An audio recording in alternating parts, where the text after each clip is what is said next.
estudiantes también y las estudiantes? La verdad Como es que para ver. eh, no sé si están conectados los estudiantes por otro lado, porque yo estaba en clase, me salí rápidamente, tengo este espacio para asistir acá. Se les avisó a los chiquillos, se les entregó el link ayer para que se conectaran. Sé que hay dos que están en clase ahora en la mañana, ¿ya? Y hay otros jóvenes que debieran, en realidad, debieran estar Sí, sí. conectados. Ok, No lo no, sé. no hay problema, era solamente para saber. Nicole, no puedo compartir la pantalla. Me dice que el anfitrión inhabilitó la función. Espérame, te voy a... Ujú, ujú. Ahí debería resultar. Ya, pantalla, Ahí está. compartir. Ahí me ven en la pantalla, ¿cierto? Ya. Sí, Ya. Ahí la ven, ¿verdad? ¿Todo bien? Sí. todo bien. Sí. Ujú. Ya. Entonces, Entonces vamos a partir. Buenas tardes a todos y todas. Mi nombre es Marcos Paz. Este taller se llama Muestreo en ríos para medición de contaminación, dentro del contexto del Explora 2024. Una pequeña introducción hacia mi persona. Es bueno que sepan con quién están tratando, ¿cierto? Para que sepan de qué más o menos también se va a tratar la presentación. Mi nombre es Marcos Paz, soy químico marino, licenciado en química y además tengo un magíster en medio ambiente. Y en la actualidad también soy parte del doctorado en Ciencias de Recursos Naturales de la Universidad de la Frontera.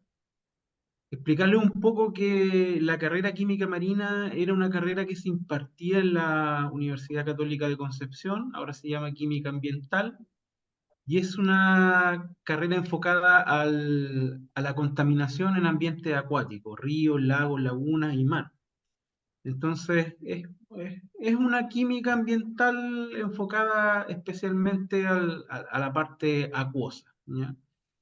Em, bueno, en este momento también soy parte de la unidad de investigación del Instituto del Medio Ambiente de la Universidad de la Frontera y también soy parte de la unidad de investigación del Centro de Gestión y Tecnologías del Agua de la misma universidad. Y en ese contexto también doy clases en el Departamento de Ciencias Químicas de la universidad y también en el Departamento de Ingeniería de la universidad. Es una pequeña introducción para que supieran con quién estaban hablando. ¿Cuáles son los objetivos de esta presentación? Introducir a las y los participantes los fundamentos de la toma de muestras en ríos para la posterior medición de contaminación en ellas, proporcionando conocimientos prácticos sobre las técnicas de muestreo. Va a ser una presentación enfocada principalmente a lo que se puede hacer en términos prácticos cuando uno cuenta con poco tiempo, pocos recursos, considerando que esas son habitualmente las condiciones en que se realiza una investigación de este tipo. Pero de todas formas vamos a tocar temas que son importantes de tratar en el sentido de tener una visión un poco más amplia de lo que se hace en este tipo de investigaciones independientemente del tiempo o de los recursos con los que se cuente, ¿ya? Una pequeña introducción en la metodología de la investigación. Una parte importante de una investigación científica es tener una metodología que permita obtener resultados, los cuales permitan obtener, perdón, los cuales permitan obtener, claro, bien digo, una conclusión para los objetivos de la investigación. En el caso de la investigación en ciencias naturales, este tipo de metodología lo que trata de hacer es obtener datos experimentales cuantitativos. No hablamos de una cuestión cualitativa como podría ser en las ciencias sociales, por ejemplo, sino que es una cuestión cualitativa, es decir, de obtener datos, ¿ya? Datos duros, números me refiero.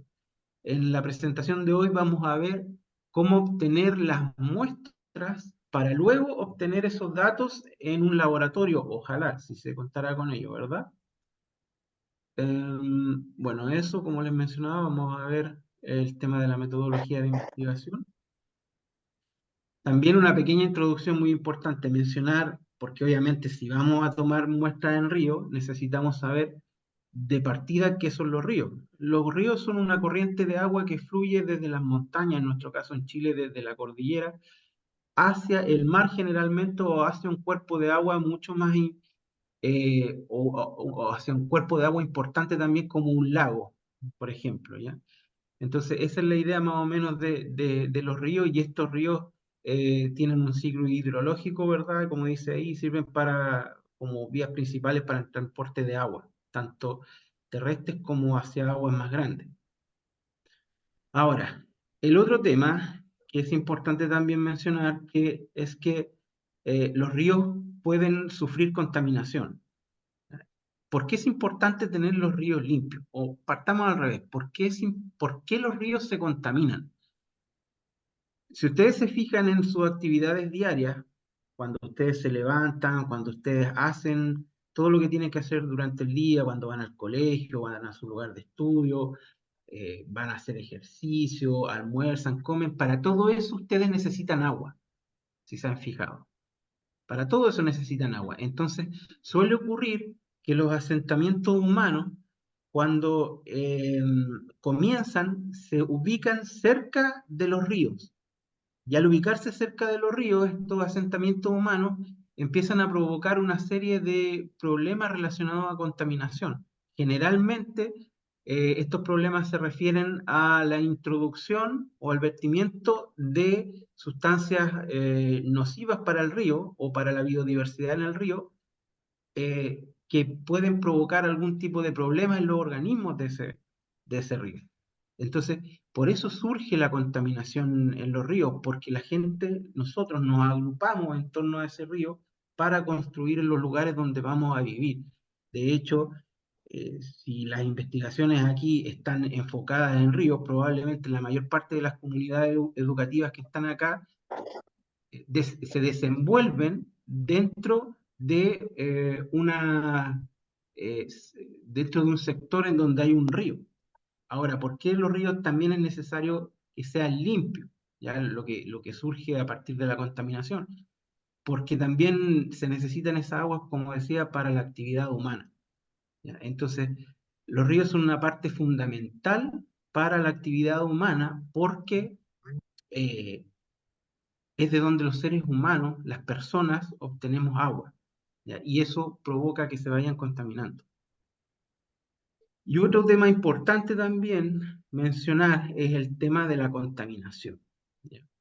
Como decía, los ríos se pueden contaminar. ¿Y qué es la contaminación? Es la liberación de sustancias en el medio ambiente con concentraciones medibles o en concentraciones medibles, y estas sustancias afectan a los organismos vivos. Hay una cuestión importante aquí que es necesario mencionar, que es la cuestión de las concentraciones medibles. Para que nosotros podamos establecer que en un lugar, por ejemplo en un río, hay contaminación, lo que nosotros debemos hacer es demostrar que hay contaminación. Y para eso debemos medir determinadas concentraciones de sustancias en esos ríos. No basta con decir o dar una opinión en ciencias acerca de que determinado lugar, por ejemplo en este caso un río, está contaminado. Se necesita hacer un estudio que permita demostrar, verificar y dar evidencias acerca de esa afirmación. Por eso es tan importante la investigación científica en este sentido. No, insisto, no es una cuestión de opinión, es una cuestión de mediciones de concentración para demostrar que hay contaminación. ¿Ya? Voy a continuar. Un poco de conceptos básicos, lo que mencionaba también respecto a la contaminación. A veces pensamos que la contaminación es algo muy puntual, que está solamente dado en un lugar, pero eso en realidad no es así, porque el medio ambiente es un sistema dinámico que está interconectado y que, por lo tanto, la contaminación en un punto específico, por ejemplo, en la atmósfera, va a provocar a la vez una contaminación en el agua, y la contaminación en el agua también obviamente va a afectar, si es generalizada, puede llegar a afectar a los ríos de manera también generalizada. Entonces debemos pensar en la contaminación en el medio ambiente como una cuestión interconectada y entrelazada entre sí, y no solamente como una contaminación en el río, Por ejemplo, si nosotros vamos y medimos contaminación en un río y encontramos contaminación luego de hacer el muestreo, ¿ya? Lo más probable es que esa contaminación provenga también desde el suelo y desde el aire. Lo más probable es que también encontremos algo parecido así. Entonces, a través de estas mediciones y a través de determinados análisis estadísticos, nosotros podemos llegar a llegar a determinar causas de por qué esa contaminación está ocurriendo. Y probablemente nos vamos a dar cuenta de por qué es también que hay contaminación en otros sectores, no solamente en el río.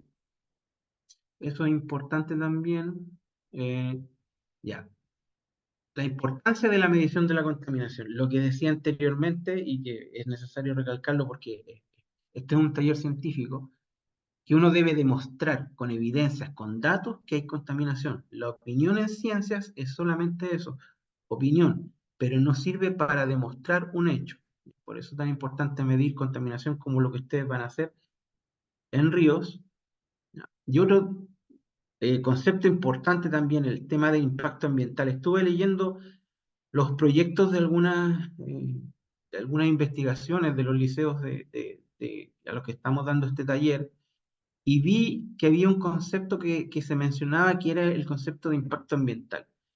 El concepto de impacto ambiental quiere decir que se provoca un efecto sobre el tipo de, perdón, se provoca un efecto sobre el medio ambiente, o en este caso sobre los ríos, que no necesariamente tiene que ser negativo. Denme un momento, por favor. Denme un momento, por favor.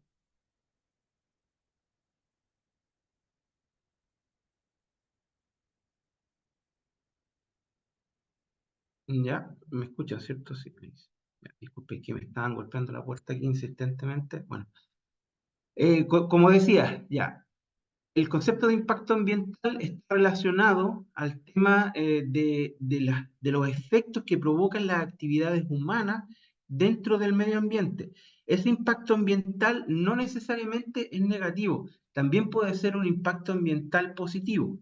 Por ejemplo, cuando una comunidad se organiza para ir a limpiar la ribera de un río, eso es un impacto ambiental positivo porque está extrayendo o sacando contaminación desde la ribera de ese río. ¿Ya? Ahora, la contaminación es un tipo especial de impacto ambiental que es negativo. ¿Por qué? Porque generalmente en un río, por ejemplo, se vierten sustancias que provocan un daño a la biodiversidad. Entonces, ¿qué es lo fundamental aquí? Entender que el impacto ambiental puede ser positivo o negativo, puede ser beneficioso o puede ser detrimental, un detrimento hacia el medio ambiente. ¿Ya? En este caso, Marcos, la contaminación. Deme un momento, por favor. Deme un momento, por favor. Deme un momento, por favor, que me están. Disculpe, chiquillo. No sé cómo silenciar esto. Lo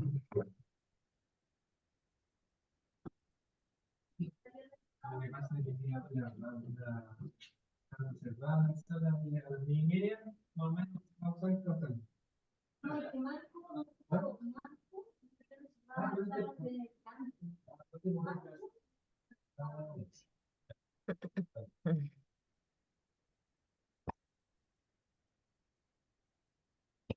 Chiquillo, no sé cómo. sí, Marcos, Dígame.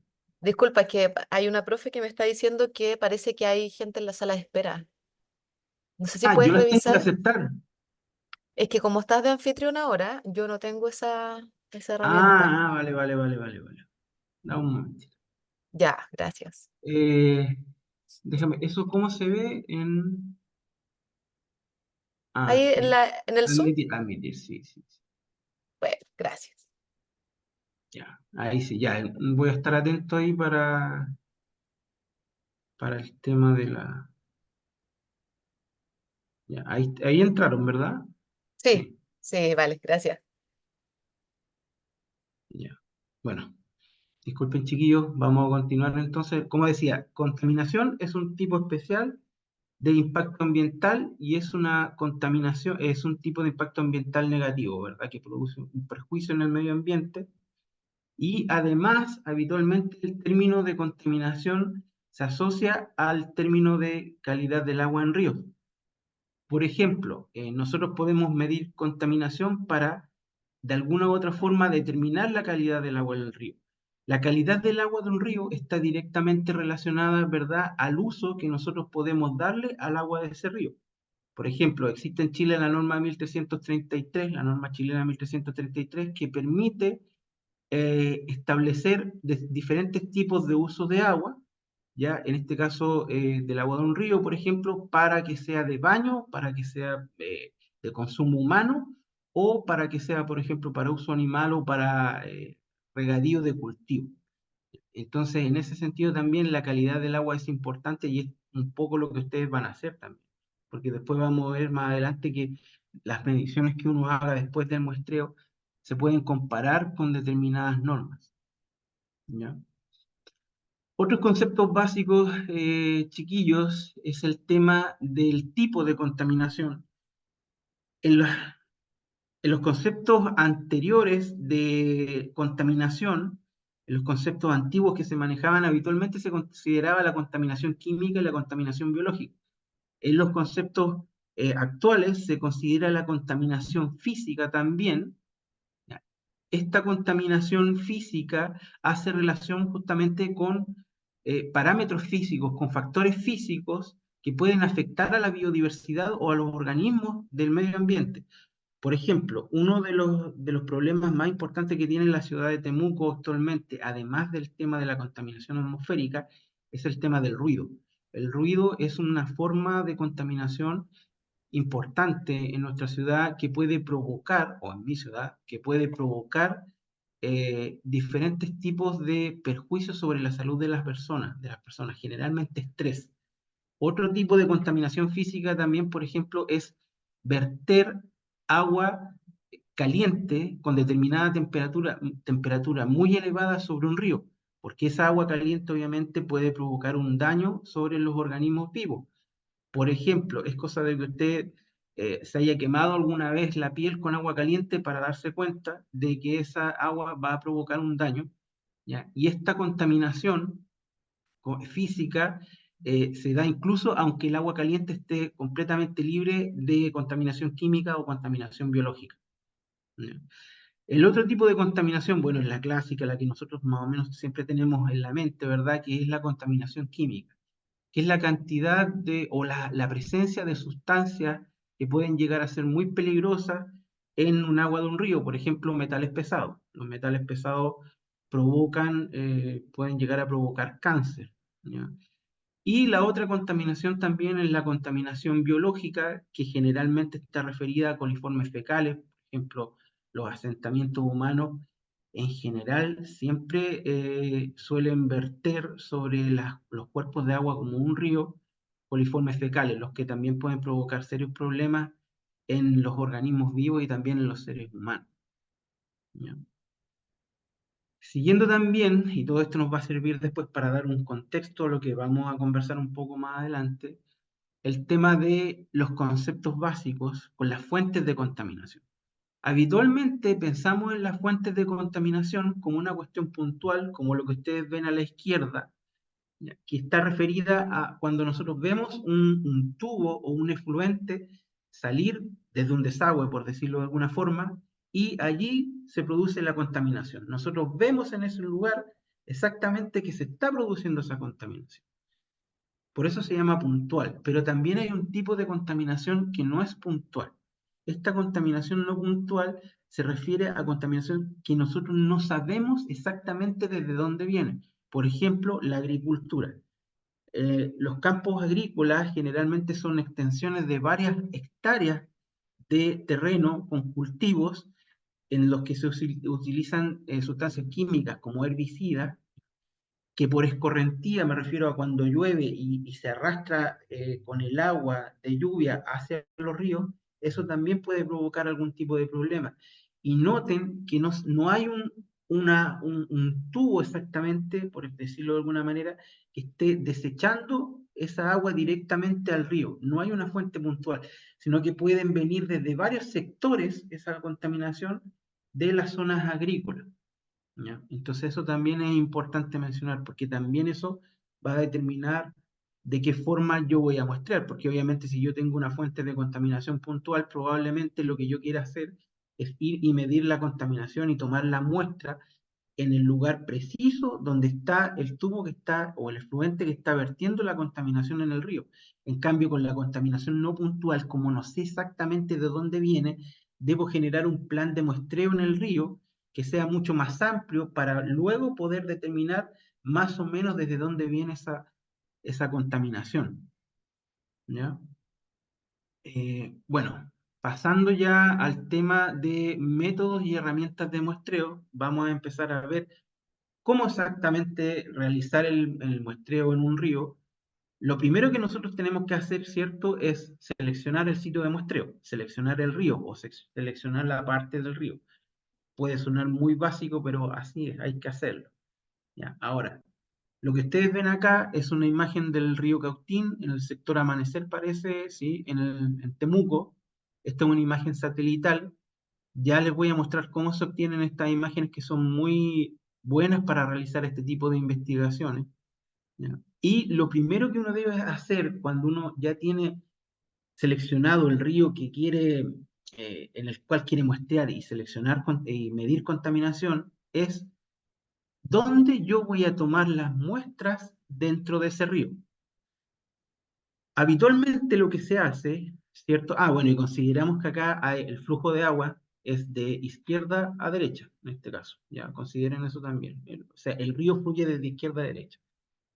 Entonces, lo que les decía, habitualmente lo que se hace es tomar, eh, considerar una fuente de contaminación dentro del río, ¿ya? Una fuente de contaminación puntual, es decir, donde yo veo que la fuente de contaminación está llegando al río y allí hacer un muestreo, en ese lugar, porque obviamente yo quiero medir contaminación.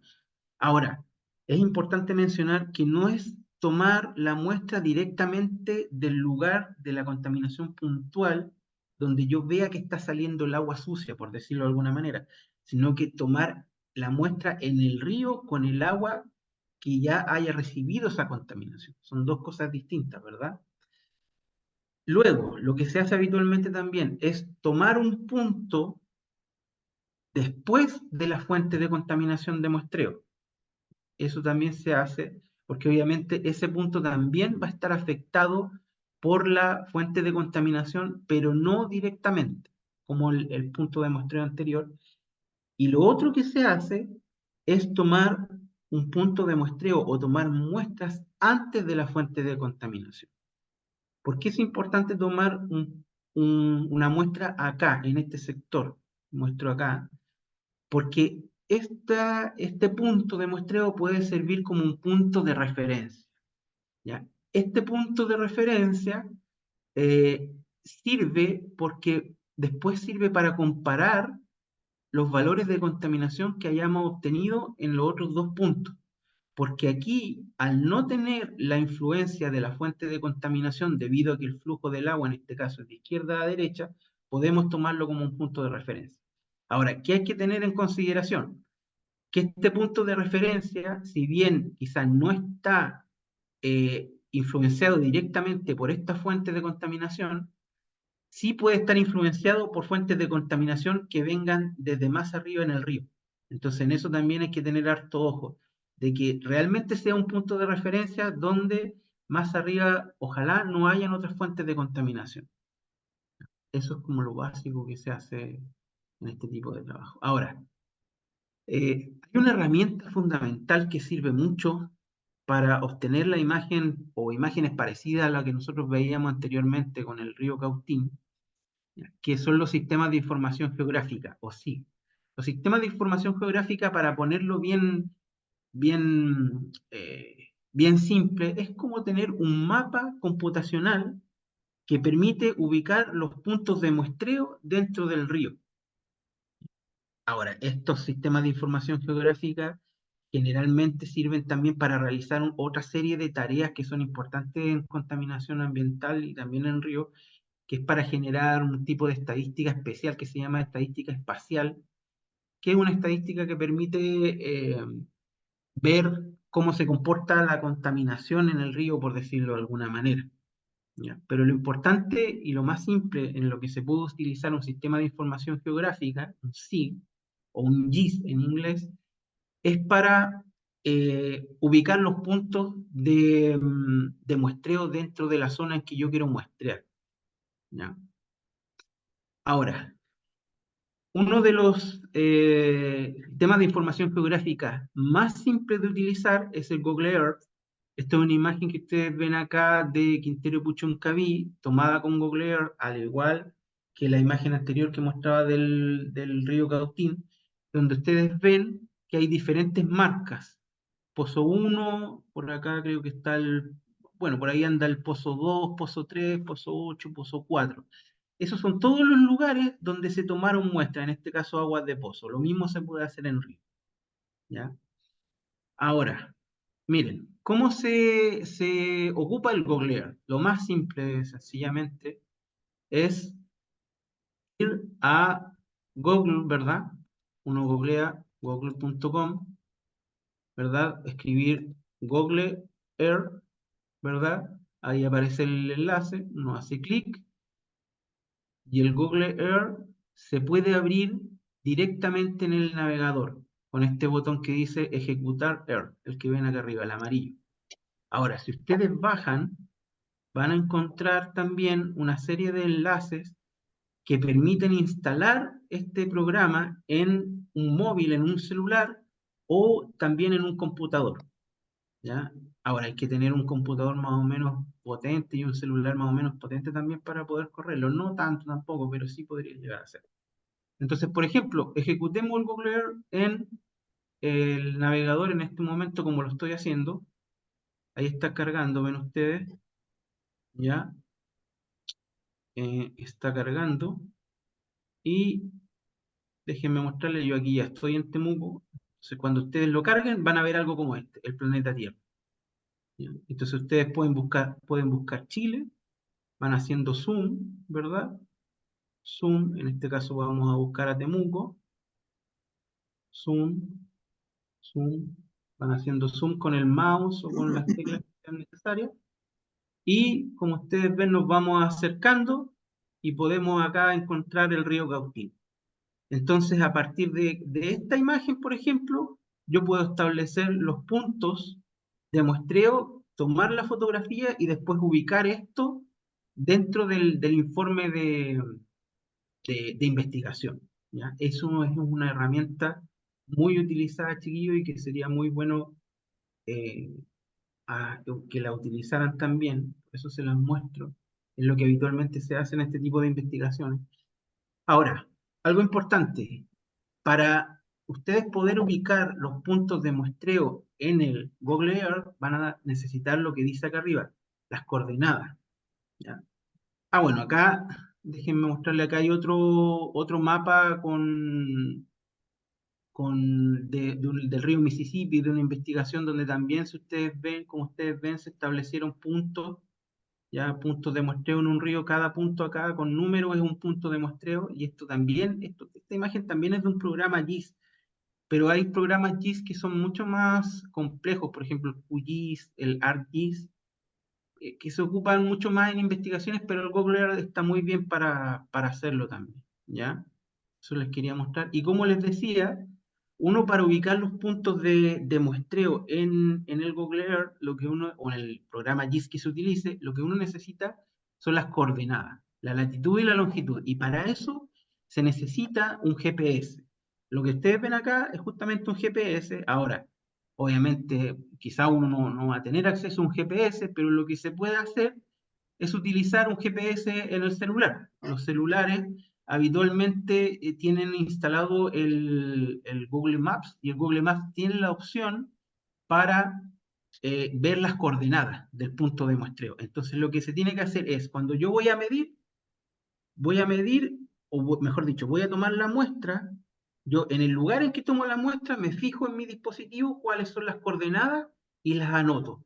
Y luego esas coordenadas se introducen en el Google Earth o en el programa GIS para lograr mostrar los puntos de muestreo. ¿Por qué? Porque los puntos de muestreo son importantes dentro de una investigación. No se trata de decir yo estuve un poquito más allá del río, un poquito más acá de este árbol. No, hay que dar exactamente el lugar de muestreo con las coordenadas dentro de un mapa, ¿ya? Eso es lo que se hace para una investigación. Y lo que habitualmente uno hace también es tener una tabla como esta, ¿ya? Donde aparecen las estaciones. Las estaciones son los puntos de muestreo, ¿ya? En este caso hubo 10 puntos de muestreo. Uno puede anotar también el sector, dar alguna referencia de la ubicación, las coordenadas geográficas, los que les decía, importante, cada punto de muestreo con su coordenada geográfica, y también algún tipo de observación acerca de lo que se vio en el punto de muestreo.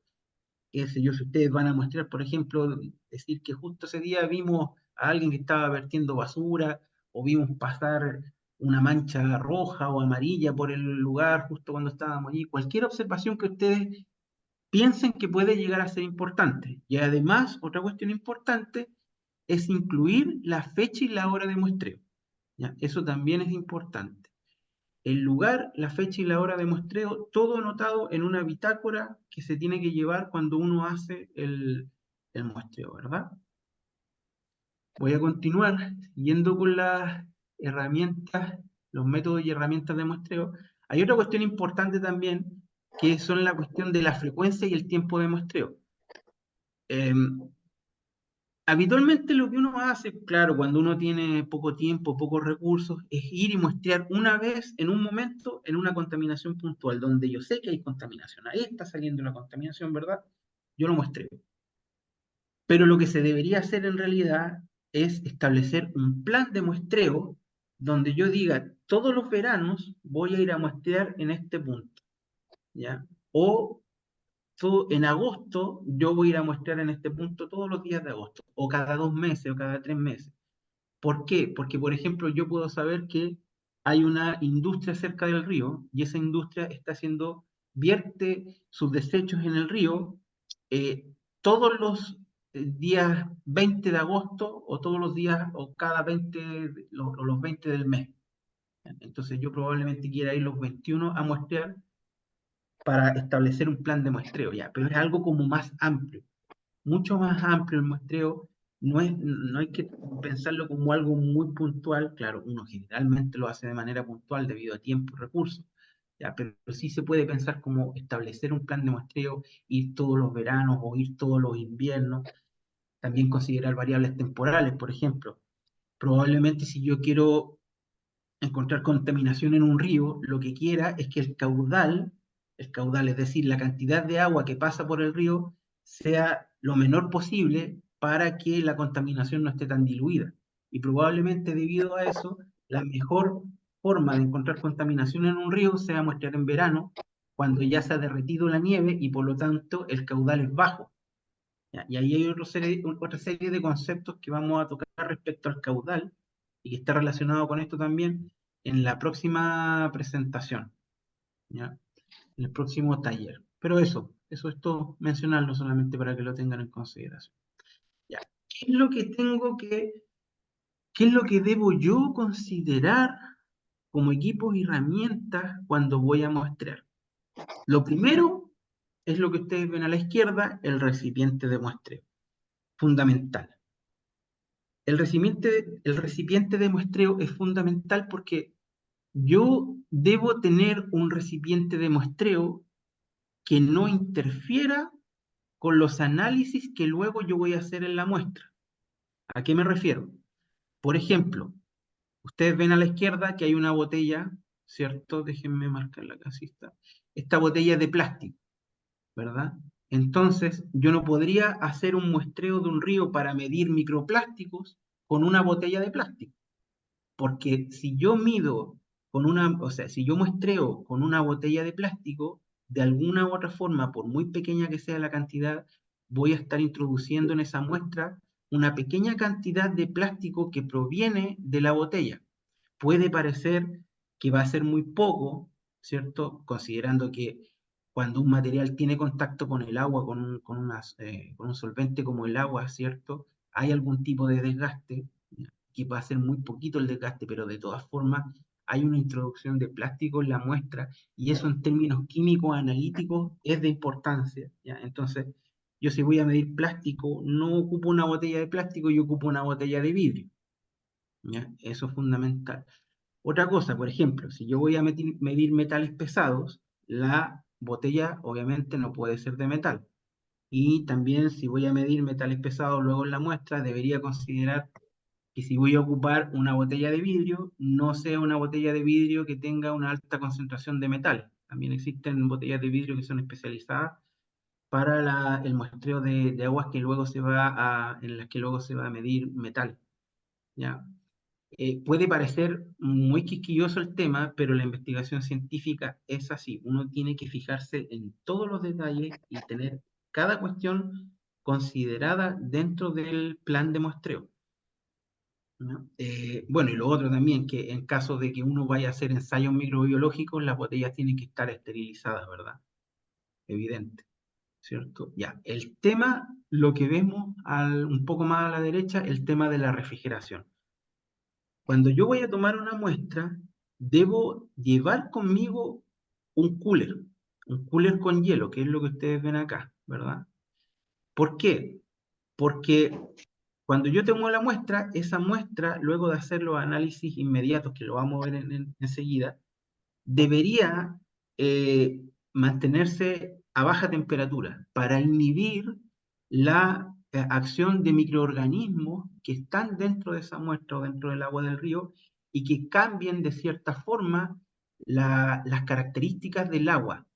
¿A qué me refiero? Que en el medio ambiente la mayoría de los cambios que se producen están mediados por microorganismos. Las reacciones químicas que se producen en el medio ambiente son producto de actividad metabólica de microorganismos, ¿ya? Entonces lo que uno tiene que hacer es inhibir esa actividad metabólica con frío para que la muestra se mantenga lo más parecida posible a cómo estaba en el agua del río. Ya, es más o menos lo mismo que ustedes hacen cuando dejan la comida en el refrigerador. Lo que ustedes hacen cuando dejan la comida en el refrigerador es inhibir la acción de los microorganismos porque la temperatura elevada o el calor hace que esos microorganismos, ¿cierto?, empiecen a activar sus procesos metabólicos de una manera mucho más simple, ¿ya? Entonces, ¿cuál es la idea de estas dos cosas que le he dicho, tanto del recipiente como de la refrigeración? Tratar de mantener la muestra que uno toma de la manera más parecida posible a como estaba en el río, ¿ya? Para cuando uno la lleva al laboratorio después. Luego, equipos de análisis in situ. Hay determinados análisis que uno tiene que realizar en el momento de la toma de muestra, por lo mismo que mencionaba anteriormente, ya que la muestra va cambiando a través del tiempo. Se trata de mantener eso a raya con la refrigeración, pero de todas formas cambia.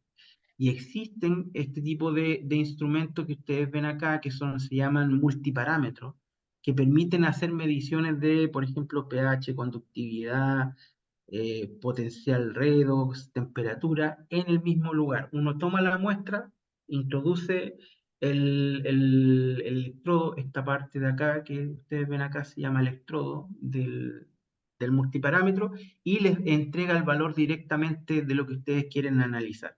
Ahora, obviamente, probablemente sea difícil conseguirse un equipo multiparámetro, pero es necesario mencionarlo porque el muestreo incluye también determinadas mediciones en el momento, en el lugar, ¿ya? Voy a continuar ya. Las técnicas de recolección de muestras. Hay una cuestión, voy a tomar un poquito de agua, chiquillos, porque tenía la boca seca. Miren, una cuestión importantísima. ¿Cómo pensamos el río? Esto es un corte transversal del río, ¿verdad? Creo que se entiende. ¿Ya? Cuando pensamos en muestrear, nosotros habitualmente pensamos en un muestreo superficial del río, que es lo que ustedes ven acá, ¿verdad? En ir y tomar el agua de manera superficial y después llevarla al laboratorio refrigerada y hacer los análisis necesarios. Pero nosotros también tenemos que pensar que el río tiene una profundidad. Entonces también se puede hacer un muestreo en columna de agua, ¿ya? Es decir, yo puedo muestrear en la superficie, en el fondo, el agua de fondo, el agua de superficie, el agua de fondo y quizá también el agua a mitad entre la superficie y el fondo. Por ejemplo, si yo conozco el lugar y he tomado todas las medidas de seguridad y sé que en ese un lugar me llega el agua a 1 metro, ¿ya? Podría quizás una botella cerrada, hundirla en el agua, abrirla a medio metro, ¿ya? Dejar que entre agua, cerrarla abajo del agua y sacarla. Y yo con eso no solamente voy a estar midiendo entonces eh, el agua superficial, sino que también el agua a medio metro o un poco más profundo en la columna de agua, ¿ya? Eso también es importante porque también la contaminación no es solamente de la superficie del río, sino que es en toda la columna de agua del río, ¿ya? Y eso también se puede informar. Otra cosa importante también, que es lo que habitualmente se hace, que es muestreo de sedimento, ¿ya? Cuando uno va a muestrear en ríos también debería considerar tomar una muestra del fondo del río, del lecho del río, ¿ya? Esto se puede hacer de manera bastante simple, uno va simplemente, se mete al río y con la misma mano o con una pala pequeña, uno toma una muestra de sedimento del río y la lleva al laboratorio, la guarda en una bolsita bien cerrada, bien cuidada y eso sirve para hacer análisis también. Esa cuestión también es importante porque el sedimento también se ve afectado por la contaminación que hay en el río o en el agua del río y también es un lugar donde uno debería pensar en muestrear, ¿ya? Y otra cosa, también se puede muestrear en las capas de sedimento. Así como yo puedo muestrear en la columna de agua, también puedo muestrear en la columna del sedimento. Ya vamos a ver un poco cómo se hace eso, es mucho más complicado, yo creo que se lo están imaginando, pero también se puede hacer. ¿Qué es lo que ustedes podrían hacer, por ejemplo, yo pensándolo así de manera bastante simple? Muestreo superficial, un muestreo de agua un poquito más abajo, como les mencionaba, y un muestreo de tomar un poquito de sedimento superficial del río. ¿Ya? Bueno, acá, siguiendo con las técnicas de recolección de muestreo, ¿cómo yo hago un muestreo superficial de agua? Claro, uno obviamente, como medio evidente, ¿verdad? Uno va al río, abre la botella, toma un poco de agua, ¿verdad? Luego voy a dar alguna indicación acerca de cómo hacer eso. Pero si es un lugar de difícil acceso, lo que uno puede hacer, ¿y por qué lo digo? Porque puede ocurrir que ese difícil acceso esté el lugar justo donde haya un tipo de fluente que esté saliendo, como lo que ustedes ven acá. Entonces uno lo que puede hacer es utilizar algún tubo de PVC, que es lo que ustedes ven acá, que esté afirmando una botella o algún recipiente y tomar la muestra de agua si en caso de que les cueste llegar al lugar donde ustedes quieren muestrear. Obviamente ahí también hay que tener una serie de consideraciones de seguridad que lo vamos a abordar un poquito más adelante. ¿Cómo habitualmente también se hacen los muestreos de agua o los muestreos en columnas de agua? Con los elementos que ustedes ven acá, con una bomba, por ejemplo, ¿ya? Uno introduce la manguera a determinada profundidad en el río, se enciende la bomba y empieza a sacar agua, ¿verdad? Y ahí uno obtiene la muestra, o también con estos muestradores que ustedes ven acá, muestrador Kemerer o muestrador Van Dor. Sé que esto probablemente no se va a poder hacer, pero es lo que se hace y para que ustedes lo conozcan y vean cómo se hacen este tipo de investigaciones también. Esta botella, el mostrador Van Dor, por ejemplo, lo que tiene es que se sumerge a determinada profundidad del río, ¿cierto? Aquí lleva un cable y ese cable se deja caer a la profundidad en que uno quiera muestrear y estas dos tapas se cierran y por lo tanto se cierra y uno lo levanta y saca el agua a la profundidad en que uno quiere muestrear. Ya, y este es un muestrador Kemerer también y este es el Van Dor, pero los dos funcionan más o menos de una forma parecida. ¿Cómo se hace la recolección de muestras? Un muestreo superficial se hace generalmente con una draga, ya que es lo que ustedes ven acá. Es un instrumento metálico que también con un sistema mecánico se toca el fondo del río, se cierra y uno la levanta. Ya, ahora obviamente para algo mucho más simple. Uno simplemente puede entrar al río, considerando todas las cuestiones de seguridad, agacharse, tomar una muestra de sedimento, ¿ya? Y guardarla para luego el análisis en el laboratorio. Y ya lo más complicado es el muestreo en sedimento profundo, ¿ya? El muestreo en sedimento profundo o en las capas de sedimento se necesita ocupar lo que se llama un corer o un core, que es lo que ustedes ven acá a su derecha. Este core lo que hace es que se entierra en el sedimento, ¿ya? Llega a determinada profundidad y cuando llega a esa profundidad se cierra y luego se levanta y uno saca una columna de sedimento. Y luego se va analizando el sedimento por columnas, ¿ya? Y ahí, bueno, ahí hay una serie de otras cuestiones que se pueden hacer con eso, y no voy a entrar en detalle, ¿ya? Pero es para que lo sepan y sepan que se puede hacer también y también pueden pensarlo para ver si se les ocurre algún tipo de asunto un poco más simple con lo que se pueda mostrar sedimento.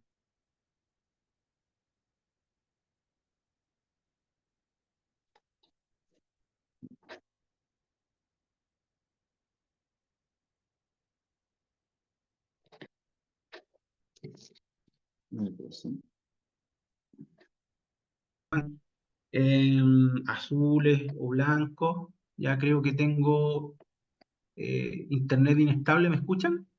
¿Cierto? ¿Sí? Sí. Ya.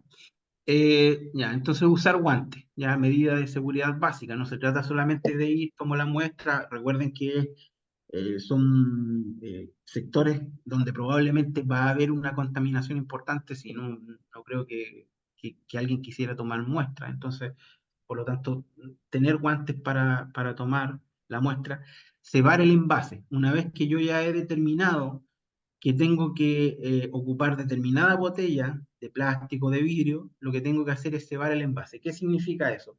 Que yo tomo una cantidad de volumen de agua del río, muevo, agito la botella, la descarto, ¿ya? Ojalá quizá unas 3 veces, vuelvo a tomar, la vuelvo a descartar, vuelvo a tomar, la vuelvo a descartar, y luego tomo la muestra de agua, ¿ya? Para que las paredes del recipiente estén ya con el agua del río cuando ustedes tomen la muestra definitiva. Otra cuestión importante, evitar la turbulencia, ¿ya? Cuando uno va a muestrear, lo que tiene que hacer es eh, tratar de que yo tengo la superficie del río acá y no es llegar y introducir el agua del río y tomarla, ¿ya? La muestra, no, porque eso va a generar turbulencia, movimiento brusco, a eso me refiero, del agua dentro del frasco, del recipiente, ¿ya? Entonces lo que uno tiene que hacer es introducir de a poco la botella al agua y que ojalá esa agua vaya entrando de a poquito para generar poca turbulencia. ¿Por qué? Porque la turbulencia genera mayor dilución de los gases de la atmósfera en la muestra de agua, ¿ya? Y al generarse mayor turbulencia, puede haber una mayor eh, dilución de esos gases, por ejemplo, oxígeno o nitrógeno, y por lo tanto, ya las condiciones que tiene esa muestra no son exactamente iguales a las que tiene el agua del río. ¿Ya? A eso me refiero. Todo esto va pensado, todo esto de estos detalles tan minuciosos que yo sé que muchos pueden estar pensando, pero ¿por qué tanto detalle? Ya, es por eso, ya, porque en términos analíticos, en términos químicos, después cuando uno va al laboratorio, pequeñas cantidades tienen una importancia significativa, pequeñas diferencias, ¿ya? Entonces, evitar la turbulencia. La otra cuestión importante es tomar 3 muestras, ojalá 3 muestras por punto de muestreo, ¿ya? O sea, 3 botellas por punto de muestreo. ¿Por qué? Porque después, cuando uno hace los análisis químicos, tiene que empezar con los análisis estadísticos. Y el análisis estadístico requiere por lo menos informar un promedio y una desviación estándar. Me parece que en los liceos se alcanza a pasar el tema de la desviación estándar, ¿ya? Pero es una medida estadística que permite establecer un rango de movimiento de concentración en el punto de muestreo más que una concentración exacta en el punto de muestreo como tal. ¿ya? Por eso es necesario medir 3 puntos de muestreo para que tener 3 datos por punto de muestreo, con eso poder tener un promedio y con eso una desviación estándar y con eso una cuestión estadística mínima básica. ¿Ya? Ahora, en caso de que no se pueda hacer eso, tomar solamente una muestra y realizar los análisis 3 veces. Por ejemplo, voy a medir temperatura, mido una vez la temperatura con su termómetro correspondiente, otra vez la temperatura y otra vez la temperatura y la registro. De esa manera también tengo tres datos, ya que también me van a permitir tener un promedio y una desviación estándar. ¿Ya? Otra cosa que hay que considerar, cuando uno va a muestrear, uno debe tener ya pensado de qué manera yo voy a disponer esas muestras en el laboratorio. Hay determinados tipos de análisis de laboratorio que vamos a ver en el próximo taller y del cual deberíamos también acordar una fecha ahora, lo digo para que no se me olvide. Eh, Nosotros debemos considerar eh, en, los- en el análisis de laboratorio cuántas muestras voy a ocupar y por lo tanto cuánto voy a muestrear. Hay análisis de laboratorio que, por ejemplo, requieren 1 litro de muestra. ¿Ya? 1 litro de muestra. Entonces, ¿qué quiero decir con eso? Que habitualmente cuando uno muestrea también tiene que tratar de sacar la mayor cantidad de agua posible. ¿Ya? La mayor cantidad de agua posible. Para que después no nos falte en el laboratorio cuando tengamos que hacer todo tipo de análisis. Y otra cuestión importante también, etiquetar las muestras. Esto es una cuestión que cuando uno empieza puede llegar a olvidarse. Yo muestreo, aparte de anotar las coordenadas, lo que les decía, anotar la fecha y la hora de muestreo, también anotarlo, eso es la botella, ¿ya? El punto de muestreo, quizás no con las coordenadas, aunque también sería bueno, y características, también observaciones, lo que les decía respecto a la muestra. Pero no se puede olvidar uno etiquetar la muestra. Muestra 1, lugar tanto, fecha, hora. Exactamente como lo menciono para después no tener problemas. ¿Ya? Eso. Preservación y transporte de las muestras. Ya, aquí hay una cuestión importante también. Hay determinadas, hay determinados análisis de laboratorio que requieren que la muestra tomada en el río sea eh, fijada, ¿ya?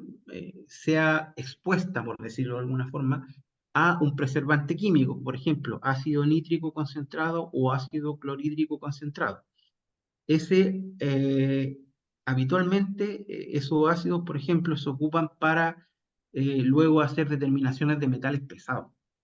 ¿Ya? Luego hacer determinaciones de metales pesados, así que también hay que tener en consideración eso cuando nosotros vayamos a verlo, el tema del laboratorio. Eso lo vamos a ver también, como les decía, en el próximo laboratorio, perdón, en el próximo taller, ¿ya? Pero es necesario también tenerlo en mente. Probablemente en este caso no se va a hacer, ¿ya?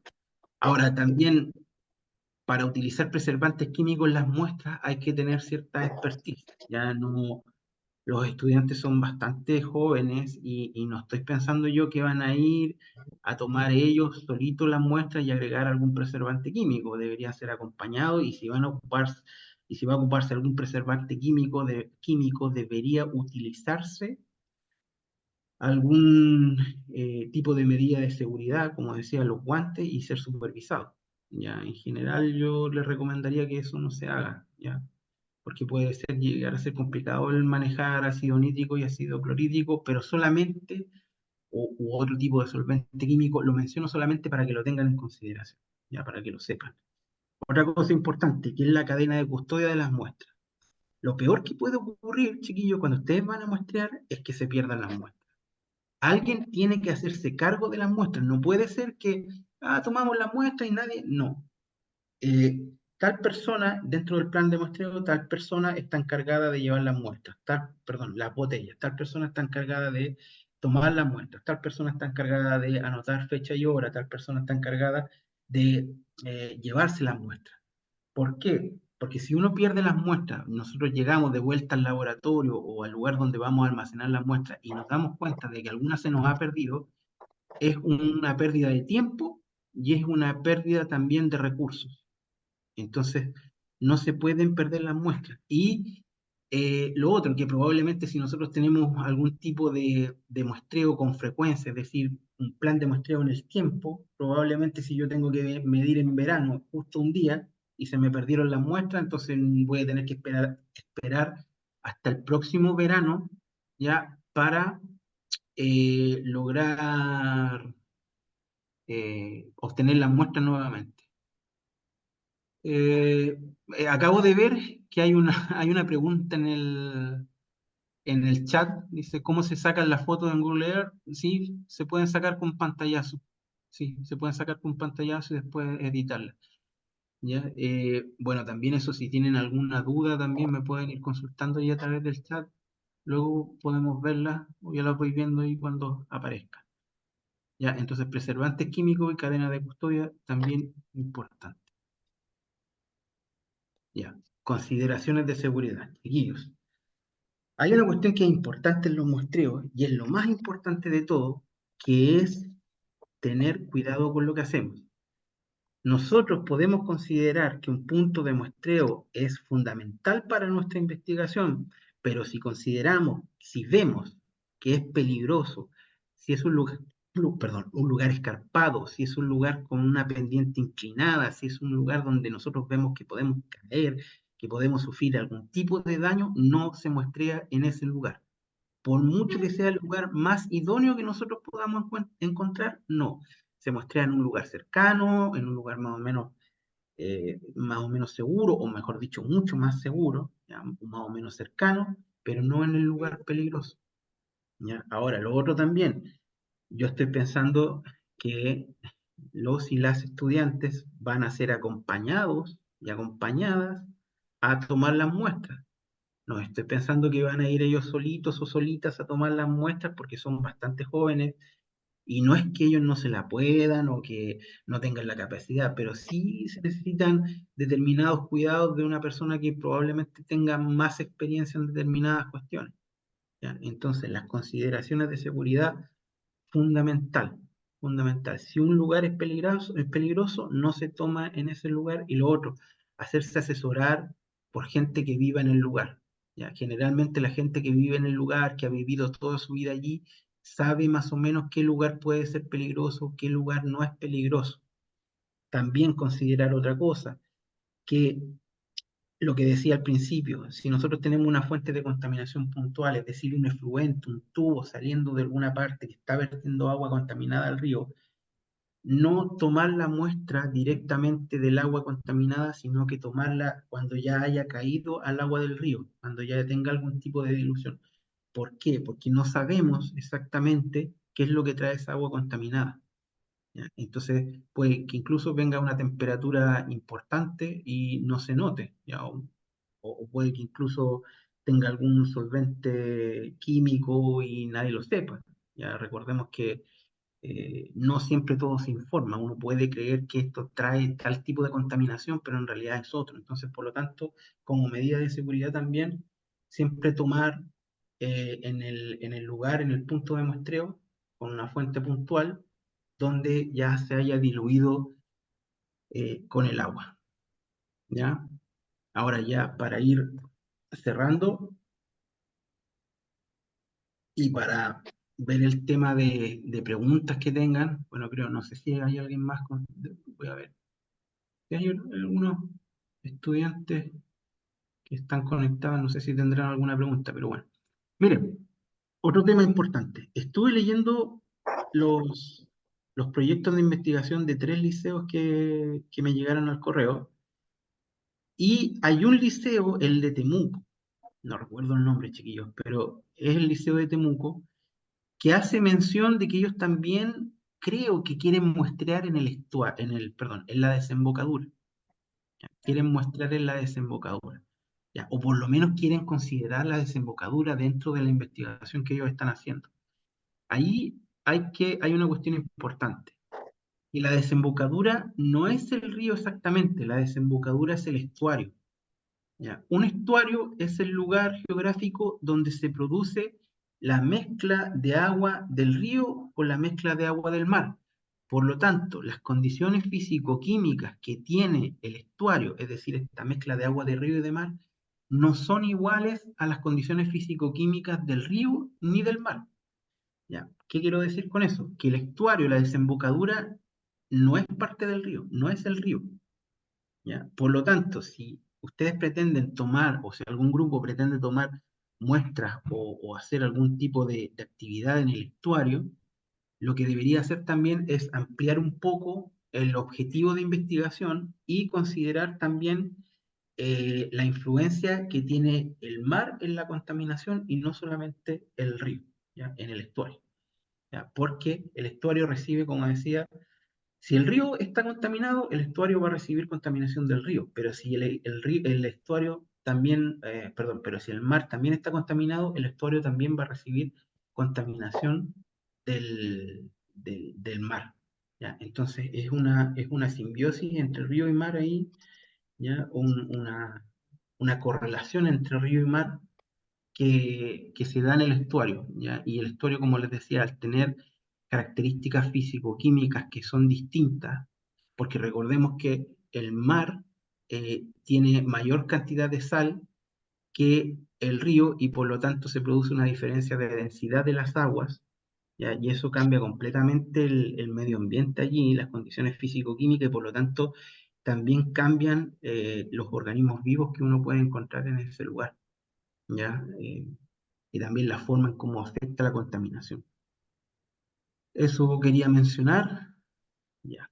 Como conclusión, chiquillos, mencionarles que la contaminación en río habitualmente se utiliza para medir la calidad en agua en ríos. Uno puede medir contaminación y de manera indirecta también medir la calidad del agua en ríos. ¿Ya? Mencionar también que es importante medir la contaminación en ríos, chiquillos, porque es una cuestión científica, como yo les decía al principio. No se trata de hacer ciencia, no se trata de dar la opinión solamente. Uno debe demostrar con datos y con hechos que existe contaminación en ese lugar. Por lo tanto, uno debe ir, muestrear y después medir la contaminación o parámetros físico-químicos para demostrar que allí hay algún tipo de sustancia que está provocando algún perjuicio sobre los organismos que están en ese lugar, ¿verdad? Y el muestreo en río, mostrarles, decirles que lo más importante, lo más simple, ¿ya? Anotar las coordenadas geográficas con un GPS, lo que les decía, luego llevar esas coordenadas geográficas a Google Earth, por ejemplo. Luego el muestreo recordar que puede ser superficial en el agua del río o en la columna de agua. También recordar que existe la posibilidad de muestrar el sedimento en el río. Lo más simple, tomar una muestra de sedimento ya con la mano o con una pequeña pala. Lo otro, las consideraciones al momento de muestrear. Recuerden utilizar guantes, las consideraciones de seguridad también. Recuerden utilizar una botella que vaya acorde con los análisis de laboratorio que ustedes quieren ver, que ustedes van a hacer más adelante, ¿ya? Y lo más importante, como les decía también, las consideraciones de seguridad, chiquillos. Sí, insisto, si un lugar es peligroso para muestrear, no se muestrea en ese lugar.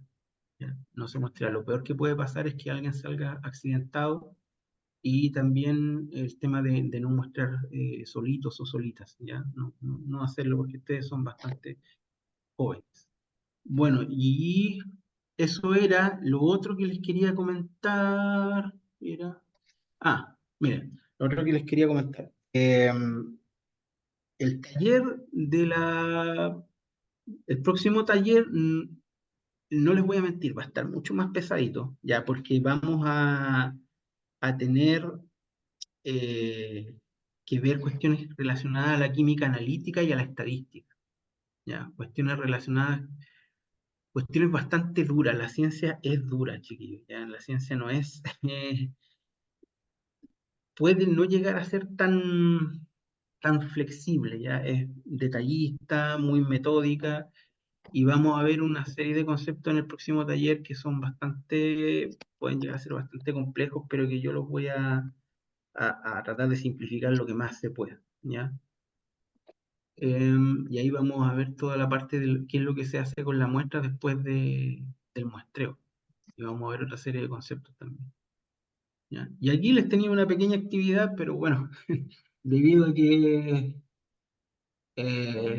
somos poquitos, tenía pensado que por grupo de liceo se podían organizar y descargar el Google Earth en un computador o en el celular o utilizarlo directamente desde el navegador que tuviesen acceso y buscar los lugares donde estaban pensando muestrear, ¿ya?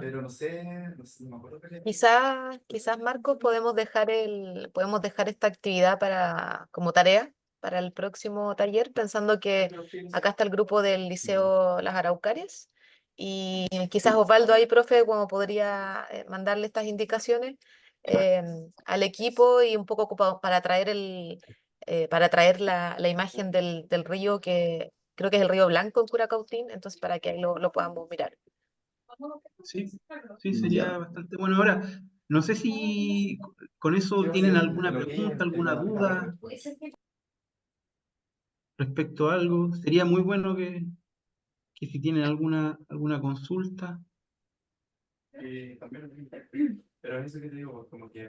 Yo en verdad a mí me gustaría saber, no sé si el profe Osvaldo o Mati, que están aquí conectados, no sé si nos podrían contar quizás un poco en qué va el tema del proyecto, si han salido quizás a tomar muestras o todavía no, o están definiendo, un poco como en el estado en el que están.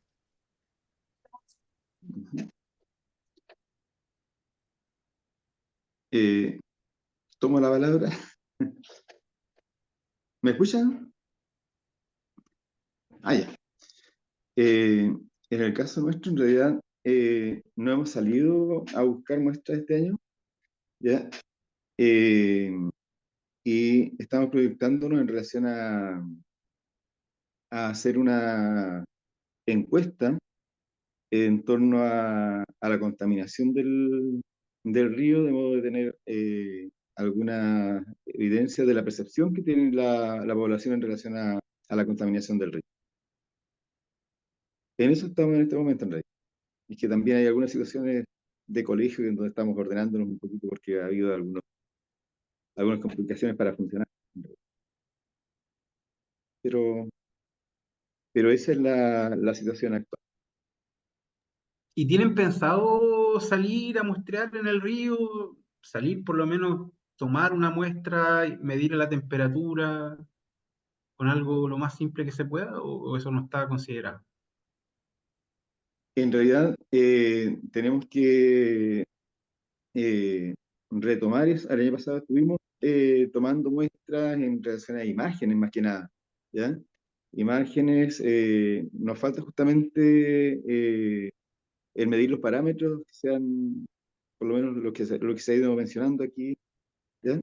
Porque lo que veíamos era más bien en relación a contaminación visible, digamos, ¿ya? Plásticos u otros materiales, digamos, de ese tipo. ¿Ya? Ya, Debiéramos seguir ahora ya mejorando el tiempo. Ahora está mejorando en realidad. sí, sí, sí, el tiempo es todo un tema. Sí, sería Sí, súper sí. bueno hacerlo, sí. Sí, y como le digo, o sea, se puede hacer algo muy simple, ya no es necesario complejizarlo Ujú, tanto. Yo, claro, aquí de todas formas lo simplifiqué, pero puede llegar a ser más complejo de lo que uno podría llegar a pensar, pero en realidad no es tan difícil. De hecho, recuerdo que unos ujú, chicos el año pasado hicieron unas mediciones simplemente con un recipiente de plástico o de vidrio y un termómetro, se va, se toma la muestra y se mide la temperatura, y eso también sería súper bueno si se pudiera hacer. Ahora, habían otros chicos a ver, Nueva Imperial, los de Imperial, la gente de Imperial quería medir pH, creo. Eso también es súper interesante. No sé si se ha sabido de ello, ¿no? No, ahora, por ahora no hemos sabido de ese equipo. Ya. Bueno, y eso, chiquillos, no sé si habrá alguna duda, alguna consulta. A ver si me quedo. Yo creo que quizás, Marcos, no sé, podríamos quizás con... gracias, Mati. Dice que le quedó claro. Si podríamos quizás ver una segunda fecha para la segunda sesión del Ah, taller, claro. porque esta semana, bueno, es súper corta, no sé si alcancemos esta semana, pero quizás la próxima, un día que para fijarlo acá. Sí, sí, sí, sí, sí. Miren, a mí me acomodaría mucho el martes o miércoles, no, martes o jueves por la mañana. No sé si se pudiera.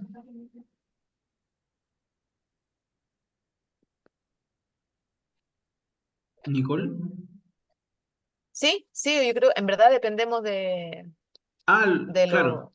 del profe, sí, en este caso, pero nosotros lo podemos agendar, no hay problema. Osvaldo, ¿te parece martes o jueves en la mañana? Eh, bueno, la verdad es que yo en este momento tengo este espacio, ¿ya? De 10 a 11 y media, ¿ya? Eh, Me refiero considerando ese el tiempo que nos señala, ¿ya? El día jueves estoy medio complicado ahí con las clases. Ahora habría que ver con los chicos. Bexi, no sé, me parece que está conectada igual, pero igual nos arreglamos ahí para estar alguien tendría que estar, ¿sí? Entonces el martes podrías tú, Osvaldo. El martes podría tu ¿Mm? equipo. El ¿Sí? martes ¿Sí? podría tu equipo.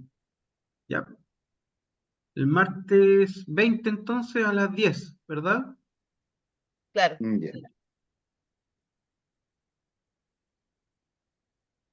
dejemos el martes 20 entonces a las 10, igual yo le aviso a los otros equipos si es que pudieran sumarse, y lo dejamos agendado, les comparto el link y todo. Bien, me parece. Bien, bien, Súper. bien. Sí, ojalá pudieran estar porque ahí vamos a ver cosas que son directamente relacionadas con las ciencias, química analítica, y son conceptos que de repente puede costar encontrar a alguien que sepa transmitirlo o que pueda transmitirlo o que tenga el interés de transmitirlo. Entonces, es importante que también pudieran estar los y las estudiantes que escucharan ese taller que de verdad yo lo considero muy interesante, muy, muy, muy, muy educativo. Súper, súper. De todas maneras, bueno, la grabación también se la estamos compartiendo a todos los equipos, más allá de los que están trabajando agua en el fondo, o contaminación de río. Le estamos compartiendo los enlaces, está quedando una lista de reproducción de YouTube, todos los talleres. Ajá. Así que vamos a dejar esta grabación ahora y la próxima también, para que tengan acceso, porque ahí, como dices tú, me parece que hay un contenido como súper, súper interesante y fundamental como para quienes quieren estudiar esta temática, y estaría súper bueno que lo revisaran el resto de los equipos. Así que te agradezco mucho, Marcos, y Osvaldo también, profe, y Mati por haberse conectado el día de hoy. Un saludo para Mati también. Muchas gracias, Mati, Sí, por haberme escuchado. muchas Muchas gracias. Estamos en gracias. contacto entonces. Entonces, Ya, pues, estamos en contacto. Muchas gracias, Nicole. Muchas gracias, Osvaldo. Muchas gracias por haberme escuchado. Y nos vemos el martes entonces. Listo. listo, nos vemos. Que esté muy Listo. bien. Chao, chao. Gracias.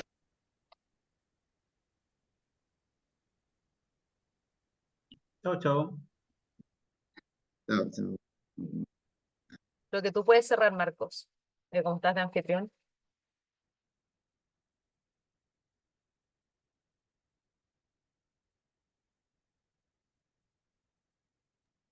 Espérame, dice. Ah,